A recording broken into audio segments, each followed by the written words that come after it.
अस्सलाम वालेकुम दोस्तों, मैं कोई दानश्वर नहीं, मैं तो अल्फाज को ज़बान देता हूँ। हर शख्स का एक इस्माइल होता है, वो जिसकी मोहब्बत उसके और अल्लाह के बीच में आ जाती है। ज़रूरी नहीं कि ये इस्माइल बेटा ही हो, ये कुछ भी हो सकता है। किसी के लिए उसके वालिदैन, किसी के लिए औलाद, किसी के लिए बीवी या किसी के लिए कोई भी इंसान, कोई भी मादी मोहब्बत, दौलत और किसी के लिए उसका कैरियर।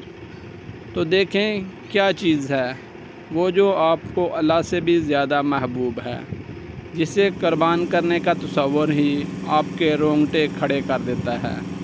वही है आपका इस्माइल। तो दोस्तों, आज की वीडियो में आपने जाना कि कौन है आपका इस्माइल। आपके इर्द गिर्द देखें, गौर करें, आपका इस्माइल कौन है जिसे आप कुर्बान करने से भी डरते हैं। तो ये था मेरा टॉपिक आज का। खुश रहें, खुशियाँ बांटें और जलने वालों को जलाते रहें। यही ज़िंदगी का असूल है और यही ज़िंदगी जीने का दस्तूर है। मिलते हैं नेक्स्ट वीडियो में, तब तक के लिए अपने इस नादान भाई को दुआओं में याद रखें। अल्लाह हाफिज़।